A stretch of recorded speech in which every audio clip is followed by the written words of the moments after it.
Welcome to the Unexplained Tales, formerly known as Haunted Holler. And I am your host, Justin H. Justin H slash Haunted on YouTube with my co host, Elaine. Today we are going to explore more of her haunted past. Hi, this is Elaine. Just wanted to tell you a story about a store that I owned years ago and how I acquired it. My brother had bought this store. It's set on a state road in an intersection of a county road. So he bought the store, and it had a 3-bedroom house attached to the back. And you just opened the door between the door or the store and the house, and you could walk from one to the other. This was just a one big roomed store, and the register and counter used to set back toward the house in the middle of the store, and there was a big wood stove.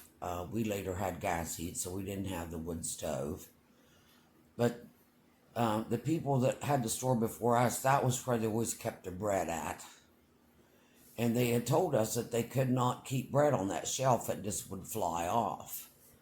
So when we took over the store, the counter was moved more toward the front and the register because we had gas pumps, and you want to keep an eye on your gas pumps. So that place in the store was just the end of the counter, and we kept our camping stuff on it because we carried a little bit of everything in this store. We had our manuals for Coleman stoves and matches and Coleman fuel and fishing stuff and anything you'd need while you was out camping and fishing. And this whole shelf would just literally crash into the floor. Nobody would be up moving, nobody would be dancing around, nothing. It would just crash into the floor. So we thought it was the shelf itself. So we put big 4x4s underneath the lower shelf to help hold it up so that this shelf would stay up and not fall out into the floor. Well, lo and behold, it didn't matter if these 4x4s was under it or not. It would just come crashing down and everything would fly off the shelf. But the thing was, nothing ever broke that fell off the shelf. The, fishing stuff was okay. The fuel was okay. Everything was okay. There was never anything broke that fell onto the floor. In the front of the store on that same shelf was our candy rack. And of course there was probably 15 to 20 foot between those two with shelving in between. And just maybe every once in a while we'd have a handful of candy bars fly out of the candy box. Not the whole box, not all the boxes. Just like a handful or two of candy bars would fly out of a box. So one of my friends was there one night when that happened, and I got up and got the candy and was putting it back. She goes, "What was that?" And I said, "I don't know. I'm thinking it was a ghost." And it's just petrified her to death. And she goes, "Oh my God, what if you walk through it?" And I said, "Well, if I did, he ain't getting the candy. I'm putting it back." And other things that would happen was you could not hear the door open between the house and the store, but you would hear the steps creak as someone walked down them and walk up to where the old stove used to be. And you would hear it walk no farther. We never heard it leave and go back up the stairs, but you could hear it come down into the store on these 3 steps and walk on the wooden floor to the stove. And also, occasionally the door would open and shut. You wouldn't be up at the front of the store, you'd be cleaning, or one time we had a paint class in the back, and there was a bell on the door, of course, when you walked in, and you had to open a screen, then open a big double door, come through, and on the double door was the bell. So we're back at paint class one time, and the door opened, and since I was the proprietor of the store, I got up and went to the front of the store, and there was no one there, and I looked out in the parking lot, no cars. So I went back to the paint class, and it just happened that my brother was down visiting from Canton. And he said, "Who was that?" And I said, "Oh, it wasn't nobody. Nobody was out there." And he goes, "But the door opened and shut." And I said, "Yeah, it does that sometimes." And within 10 minutes, he got spooked and left the store, and he never came back. And also, at this same place, my niece and her family rented the house in the back. And she would help us out at the store on days that we had to go do stuff. She would run the store. And she was pregnant with her second child. And she had a doctor's appointment. And of course, whenever I found out she had a doctor's appointment, I had to find out what the doctor said as soon as she got home. Well, she had on a red pantsuit the day she left to go to her doctor's appointment. And I'm in the store, and I've cleaned and waited on customers, and it's slow. It's kind of like in the afternoon.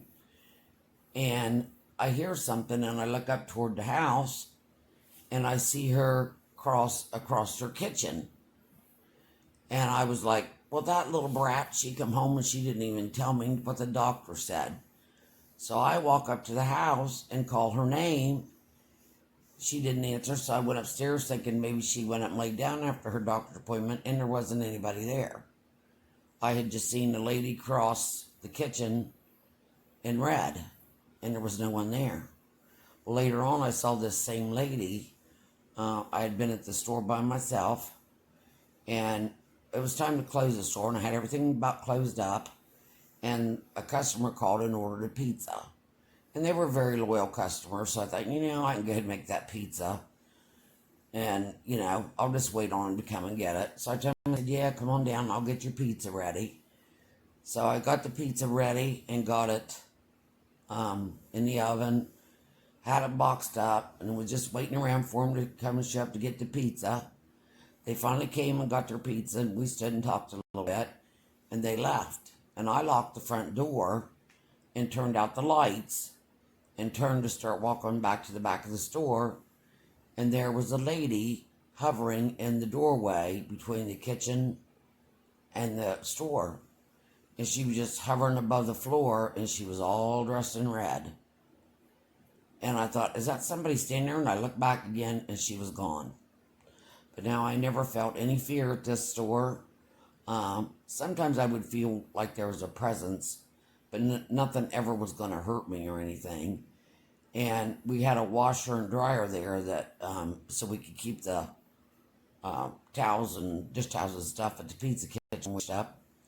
And I would go down in the basement before or after the store closed and wash a load of clothes. And it always felt like somebody was brushing my hair when I was down in the basement and just running their fingers back through my hair. Of course, I'd look for cobwebs or anything hanging down. There was never anything there.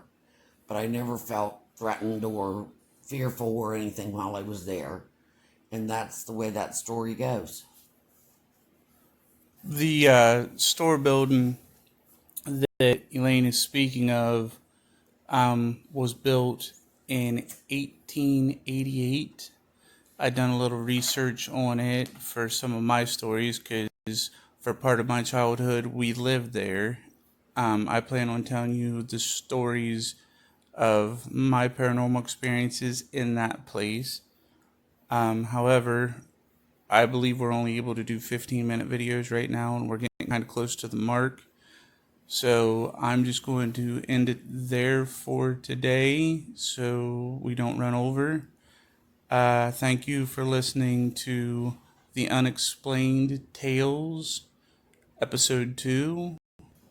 Have a good day. Please like and subscribe.